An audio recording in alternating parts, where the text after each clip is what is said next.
Dalam keheningan lembah hijau di kaki Gunung Rinjani, sebuah saksi bisu perjalanan panjang sejarah Islam di Pulau Lombok berdiri dengan megah dalam kesederhanaannya. Masjid Adat Bayan yang dibangun pada abad ke-17 adalah warisan budaya dan spiritual yang telah menyatu dengan kehidupan masyarakat Bayan selama berabad-abad. Dengan nilai historis yang mendalam, masjid ini menjadi simbol keharmonisan antara agama Islam dan adat istiadat lokal yang terus dijaga hingga saat ini. Masjid Adat Bayan didirikan pada masa awal penyebaran Islam di Pulau Lombok. Pada abad ke-17, Bayan menjadi salah satu pusat penting penyebaran agama Islam, di mana ajaran agama ini diperkenalkan oleh para ulama dan pedagang. Masjid ini menjadi simbol awal mula Islam merangkul masyarakat lokal, memperlihatkan bagaimana ajaran agama diserap dan dipadukan dengan tradisi adat yang telah ada. Ya, menurut sejarah dan pesan sepengetahuan daripada leluhur kami yang diwariskan, yang digenerasikan kepada kami, bahwa masjid kuno ini begitu datangnya agama Islam masuk di Pulau Lombok ini adalah masjid kuno ini sebagai kenang-kenangan begitu, bahwa Islam yang diterima di Bayan ini adalah dari Wali Songo. Dari Wali Songo ini pada abad ke-16. Jadi yang pertama Wali Songo ini mengislamkan, ya, dakwahnya lewat Datu Bayan dulu. Datu Bayan bukan kerajaan, ya, bukan kerajaan. Jadi Datu Bayan yang menerima itu yang diamar pertama oleh Wali Songo itu. Begitu Datu Bayan menerima agama Islam ini, jadi langsunglah didirikan masjid kuno ini pada abad ke-16. Jadi ada unsur politiknya sedikit. Kalau Wali Songo itu langsung kepada datunya, karena datunya ini selalu diikuti oleh masyarakat keseluruhannya. Itu jadi pimpinannya dulu diislamkan, maka barulah diikuti oleh para masyarakat yang ada di wilayah Kedatuan Bayan itu. Gitu. Jadi nama Bayan ini sendiri setelah berdirinya masjid kuno ini. Kalau dulu berkotak-kotak, dia ada Bayan Timu Orong, Bat Orong, Pelawangan, Karangsalah dan sebagainya, Karangbajo. Nah, tapi sekarang pada umumnya setelah masjid kuno ini didirikan pada abad ke-16 itu, maka ini disebut pada umumnya disebut Bayan Blek.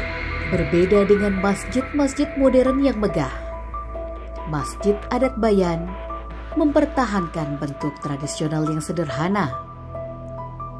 Dibangun dari bahan-bahan alami seperti kayu, bambu, dan atap ilalang. Setiap elemen arsitekturnya mengandung nilai-nilai filosofis yang mencerminkan kehidupan masyarakat Bayan, mulai dari tiang-tiang kayu yang kokoh hingga teknik konstruksi tanpa paku yang menunjukkan kearifan lokal. Iya, tokoh-tokoh yang ikut, artinya mendirikan dan menerima agama Islam itu, nah karena datunya sudah menerima agama Islam, jadi tokoh-tokoh seperti di sini ada makam Sesaid, ya, makam Desa Anyar, makam Sukadana, makam Karangsalah, makam Reak. Nah, itulah tokoh-tokoh yang menerima agama dan menunjukkan lokasi untuk membangun masjid itu. Nah, begitu masjid ini dibangun, maka dinobatkan nama dusun ini, atau kalau dulu mengatakan kedistrikan ini dinamakan distrik Bayan. Gitu. Distrik Bayan setelah adanya masjid kuno ini. Karena menurut para ahli sejarah, ilmu agama yang menjelaskan bahwa Bayan ini namanya penerangan, ya. Dari sinilah menyebarnya agama Islam yang ada di Pulau Lombok ini. Begitulah versi yang ada pada diri kami. Masjid Adat Bayan bukan hanya tempat ibadah, tetapi juga pusat tradisi dan ritual adat yang telah berlangsung selama berabad-abad. Salah satu tradisi yang paling dikenal adalah Maulid Adat, perayaan untuk memperingati kelahiran Nabi Muhammad SAW. Dalam prosesi ini, masyarakat membawa persembahan berupa hasil bumi dan makanan tradisional ke masjid, diiringi dengan doa bersama yang khidmat. Ritual ini tidak hanya mempererat hubungan antar warga, tetapi juga menjadi momen penting untuk memperkuat keimanan dan rasa syukur. Lebaran adat yang dirayakan setelah Idul Fitri juga menjadi salah satu acara yang menunjukkan keselarasan antara tradisi dan agama. Jadi masjid kuno ini ya memang kita pertahankan ya keasliannya. Antara lain masih kita gunakan dia sampai sekarang ini untuk kemakmuran masjid itu sendiri. Karena itulah yang disebut adat. Ya. Jadi bagaimana adat ini berubah tingkatannya menjadi agama, itulah yang diperjuangkan oleh masyarakat Bayan ini. Gitu. Jadi masjid kuno ini kita makmurkan tatkala ada hubungannya dengan syariat juga, seperti Maulid kelahiran Nabi, kemudian kalau Muharram ya. Muharramnya juga kita pakai dia, tetapi khusus orangnya yang bekerja di sana yang memakmurkan antara lain kiai-kiai yang ada di sana di Bayan ini. Kemudian Idul Fitri, Idul Adha itulah masih kita pakai, tetapi tidak berbarengan dengan secara syariatnya. Kalau syariatnya kami punya masjid sendiri ya untuk melaksanakan itu. Ada di Bayan ini sendiri 2 masjid, di Karangbajo dan di Otak Desa ini ada itu untuk melaksanakan syariat agamanya. Sedangkan untuk di masjid kuno ini kita makmurkan ya yang ada kolaborasinya dengan adat gitu. Seperti Maulid, Lebaran, Idul Fitri, Idul Adha, bulan Muharram, Safar. Kita laksanakan ya di masjid kuno ini sendiri. Yang ada hubungannya adat dan agama ya. Pelaksanaannya itu pada umumnya adalah agama, yaitu seperti Maulid, Idul Fitri, Idul Adha. Kemudian pelaksanaannya menurut adat ya, menurut adat yang masih bertahan sampai sekarang di Kecamatan Bayan ini. Keunikan Masjid Adat Bayan terletak pada arsitekturnya yang menggambarkan keselarasan antara alam dan spiritualitas. Dibangun tanpa menggunakan paku, masjid ini dirancang dengan teknik tenun bambu dan kayu yang menunjukkan kearifan lokal. Selain itu, setiap elemen arsitektur masjid memiliki makna filosofis yang dalam. Misalnya, tiang utama masjid yang terbuat dari kayu jati melambangkan kekuatan iman yang menopang kehidupan masyarakat. Bentuk bangunan yang sederhana namun kokoh mencerminkan filosofi hidup masyarakat Bayan yang menghargai kesederhanaan dan keseimbangan. Masyarakat Bayan juga secara rutin melakukan gotong royong untuk merawat masjid ini. Nilai kebersamaan yang ditanamkan sejak lama tetap hidup dalam kegiatan ini, menunjukkan bagaimana tradisi leluhur terus diwariskan dan dijaga. Arsiteknya ya memang dituju oleh Wali Songo dulu, yang disetujui oleh Datu Bayan, karena ini dasarnya sebagai pondasinya itu adalah tiga unsur ya. Pondasi itu sebagai kaki, terus dindingnya sebagai badan, ya, atapnya itu sebagai kepala, dan di paling ujung atas itu adalah mulu-mulu istilahnya. Mulu-mulu itu menunjukkan huruf halif, kebesaran daripada Yang Maha Kuasa. Itulah maksudnya filsafat daripada masjid kuno niki. Di era modernisasi, Masjid Adat Bayan menghadapi tantangan besar untuk mempertahankan keasliannya. Pembangunan kawasan wisata di Lombok Utara yang semakin pesat membawa ancaman terhadap keberlanjutan tradisi lokal.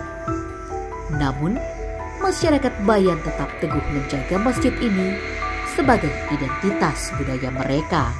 Bagi generasi muda kita di Bayan lah dan Lombok Utara pada umumnya, kami berpesan bahwa budaya kita ini memiliki nilai-nilai yang luhur, yang kalau itu kita pelajari dan dalami, dan pasti tidak akan kalah dengan budaya-budaya luar yang kita lihat berkembang saat ini. Kita tidak boleh terpancing dengan pengetahuan yang mereka internalisasi kepada kita terkait dengan kebesaran kebudayaan mereka. Kita tidak perlu terpancing karena kita miliki sendiri. Cuman salahnya kita tidak menggali secara lebih dalam, mempelajarinya secara detail, sehingga apa? Kita hanya membanggakan kebudayaan lain. Kita akhirnya pada satu ketika akan melupakan kebudayaan kita dan sejarah kita. Maka dari itu saya ingin berpesan kepada kita semua, tidak perlu kita takut dengan stigma negatif berkaitan dengan kita di Bayan ini. Tidak perlu kita khawatir dibilang syirik, tidak perlu kita khawatir bahwa budaya kita ini adalah kolot. Tapi di balik itu, fakta menunjukkan bahwa dengan kita menjaga kelestarian budaya kita, faktanya lingkungan dan alam kita lestari. Dengan kita menjaga kebudayaan kita, hubungan sosial, kekerabatan dan kekeluargaan kita terjaga dengan baik. Dengan kita menjaga budaya, kita mampu pada akhirnya nanti akan survive dan berkompetisi dengan budaya-budaya lain yang lebih besar dari kita. Kalau hari ini kita tidak punya kepedulian, maka tenggelamlah kebudayaan kita, terutama kebudayaan Bayan ini. Maka saya berharap mari kita pelajari bersama, kita tanyakan kepada orang-orang tua kita makna di balik apa yang mereka laksanakan sekarang, dan kemudian kita pelajari menjadi bekal kita untuk menata masa depan di kehidupan yang lebih baik di kemudian hari. Saya pikir itu pesan dari saya, dan mari kita jaga bersama kelestariannya dengan tentu saja kita mempelajari bersama adat dan budaya kita yang begitu luhur ini. Generasi muda memainkan peran penting dalam pelestarian ini. Mereka tidak hanya terlibat dalam kegiatan adat, tetapi juga aktif mempromosikan Masjid Adat Bayan sebagai destinasi wisata religi. Dengan dukungan pemerintah daerah, komunitas lokal dan wisatawan, upaya pelestarian ini diharapkan dapat terus berjalan berkesinambungan. Upaya-upaya masyarakat sekarang ini kan ada juru kuncinya juga ya. Setiap ada masuk di sana harus memakai pakaian yang tradisi seperti pakai kain, kalau laki-laki pakai udang atau sapu, kemudian pakai dodot dan sebagainya. Kalau perempuan itu minimal dia pakai kain gitu, kain londong ke kain apa saja, yang penting dia pakai kain. Apalagi kalau tamu-tamu asing datang ke sana ya, kita perlakukan dia seperti apa yang diadatkan ya, tata cara masuk di masjid itu. Jadi mereka juga akan mengikuti apapun saran kita untuk supaya tidak meremehkan nanti untuk menghilangkan hal-hal atau budaya lama itu.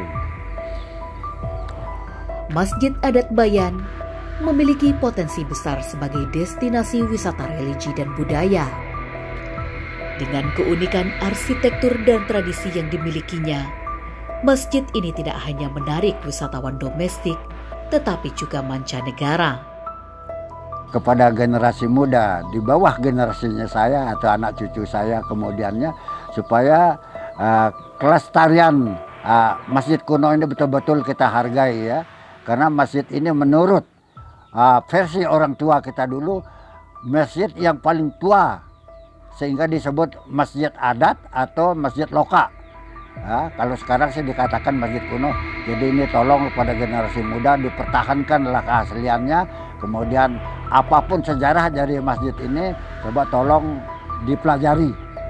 Minimal kalau memang tidak bisa artinya terjemahkan sendiri atau menceritakan sendiri, boleh ditanyakan kepada peranata adat yang ada di Bayan ini tentang keberadaan daripada masjid kuno ini.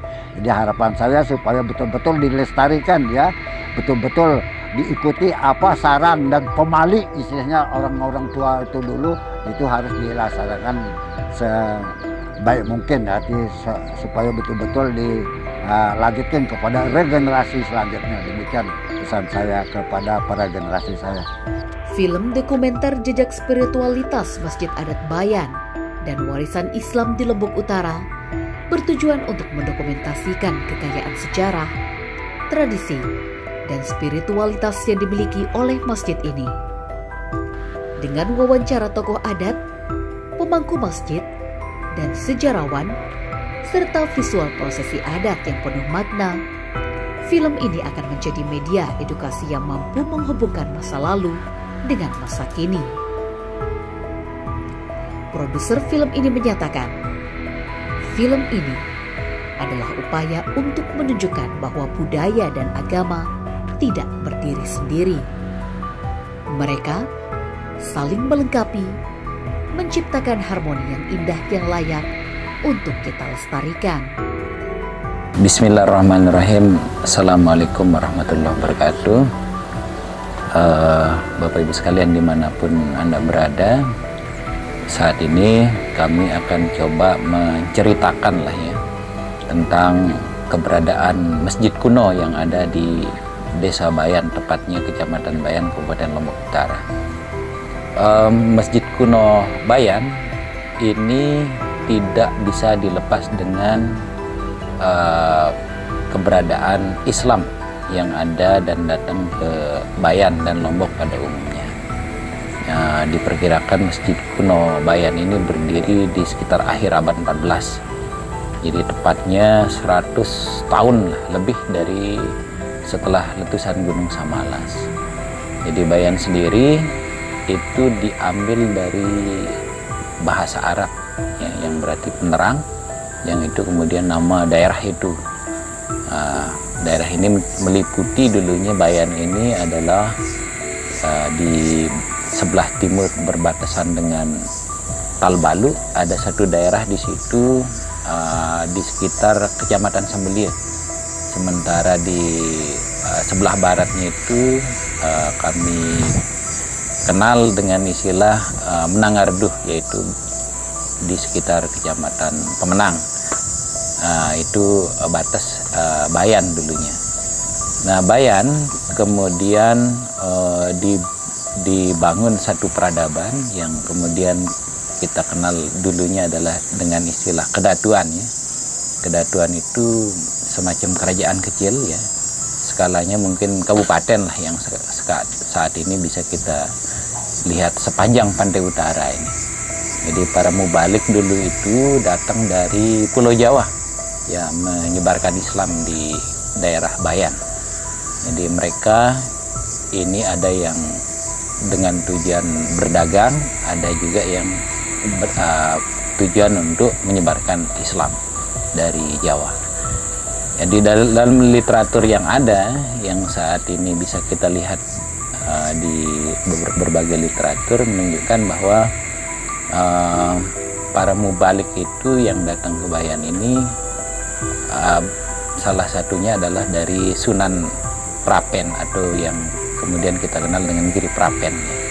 Mereka lah yang dulunya datang ke Bayan dan mensiarkan Islam di daerah Bayan. Masjid kuno ini dibangun tentu atas kebutuhan masyarakat, di mana mereka bermukim, membentuk tatanan yang lebih besar. Tentu mereka mendahulukan pembangunan masjid, dan termasuk juga pembangunan-pembangunan lainnya yang bisa kita saksikan di Bayan, yang tidak hanya masjid kuno. Jadi dapat kita lihat di masjid kuno juga banyak makam-makam, yang itu adalah makam-makam pendiri dari masjid kuno itu, yang ketika itu ada peradaban dan kemudian mereka dimakamkan di seputaran masjid kuno Bayan yang saat ini bisa kita lihat. Selain itu, Bayan ini juga daerah yang dulu bentuk pemerintahannya itu adalah bentuk pemerintahan Islam lah, dalam versi tradisional yang bisa kita lihat saat ini. Jadi dia masih berkembang hingga saat ini. Ya, kalau kita lebih jauh mengenal Bayan, maka kita akan temukan peran-peran para perandata adat yang dominan di situ adalah para kiai yang ditugaskan untuk melayani masyarakat. Di samping juga pengemban adat lainnya yang ada di di Bayan. Jadi itu Bayan lah secara umum, dan keberadaan masjid kuno itu dibangun kemudian itu dipergunakan oleh masyarakat ya di Bayan dengan ukuran 9x9 ya, itu cukup menampung masyarakat di sekitar itu. Kemudian tokoh-tokoh yang datang menyebar Islam itu adalah salah satunya itu adalah murid dari Sunan Giri yang kemudian dikenal dengan Giri Prapen itu. Dengan beberapa pengikutnya lah tentu waktu itu yang mendirikan. Dan tokoh-tokoh itu kemudian setelah terbangun masjid kuno ini kemudian menyebar luas ya di seputaran Bayan dan sekitarnya, karena tokoh-tokoh ini diberikan tugas ya di beberapa tempat ya, seperti di Sesait, kemudian di Salut, kemudian di Semokan dan sebagainya. Mereka lah yang kemudian meneruskanlah syiar Islam itu dengan juga membangun masjid-masjid di tempat mereka. Tapi induknya kemudian atau yang kita kenal dengan masjid jami'nya ketika itu adalah di Bayan, karena di situ juga selain persoalan atau bidang-bidang keagamaan juga dikelola juga sistem pemerintahan yang sekarang ini kita kenal dengan adat. Saya ingin sedikit juga menceritakan tentang Bayan dulu di era kedatuan. Itu kami mengenal ada 3 datu ya. Yang pertama itu Datu Mutering Langit. Jadi Datu Mutering Langit ini adalah jabatan yang tugasnya adalah mengelola hubungan ketuhanan, yang sekarang ini bisa kita lihat bentuk dari Datu Mutering Langit itu ada pada 4 kiai kagungan yang ada di Bayan dengan para santrinya yang tersebar di seluruh Bayan. Yang datu kedua itu Datu Mutering Jagat. Jadi Datu Mutering Jagat itu adalah datu yang khusus mengelola tata kelola pemerintahan, sistem sosial dan perkawinan. Jadi dia mengelola hubungan antara manusia dan manusia. Itu yang bentuk sekarang ini bisa kita lihat dengan peran para pembekal adat yang bisa kita lihat saat ini. Kemudian yang ketiga adalah Datu Mutering Gumi. Nah, Datu Mutering Gumi inilah yang memiliki tugas mengelola sumber daya alam yang ada. Jadi bentuk-bentuk mereka kita bisa dengar ya, sebutan-sebutan Tuak Loka dan sebagainya itu tugas dari Datu Mutering Gumi yang mengelola sumber daya alam, mata air, irigasi dan sebagainya. Nah, ketiga datu inilah yang akhirnya kami kenal dengan Datu Telu. Dulu sebelum Indonesia ini merdeka, maka tatanan yang mengelola tata kelola kehidupan masyarakat adalah tatanan adat yang kemudian sekarang ini kita kenal dengan berbagai macam hukum adat dan sebagainya. Jadi masjid kuno ini memang dikhususkan untuk pusat ibadah lah ketika itu. Tetapi di sekitar masjid kuno itu juga ada tempat-tempat lain yang kalau sekarang kita sebut pondok pesantren. Jadi dulu itu ada satu tempat kampu, ya kampu namanya tempat tinggal penghulu yang itu dipergunakan untuk memberikan pelajaran kepada para santri. Namanya Santren Sangasamas. Jadi dulu itu sebelum masjid kuno itu dibangun justru kampu itu yang dibangun terlebih dahulu yang disebut dengan kampu yang disebut dengan Sangasamas itu yang menunjukkan tahun 1400 9 Saka yang kemudian dikonversi ke Masehi itu menjadi 1490 Masehi. Nah, makanya perkiraan kami Islam itu masuk ya sekitar akhir abad 15 dan berdiri kedatuan Bayan ketika itu. Itu yang perannya sampai saat ini bisa kita lihat bahwa ada pemisahan antara pelaksanaan ibadah tradisional yang sesuai dengan memang diwariskan kepada kita itu masih kita jalankan. Jadi acara-acara adat yang berkaitan dengan Maulid adat, kemudian hari raya Idul Fitri, Idul Adha, hari-hari besar ini masih kita laksanakan di Masjid Kuno. Itu tapi dengan cara yang memang kami pertahankan, seperti cara-cara yang pertama kali diwariskan kepada kami ketika Islam masuk di Bayan itu.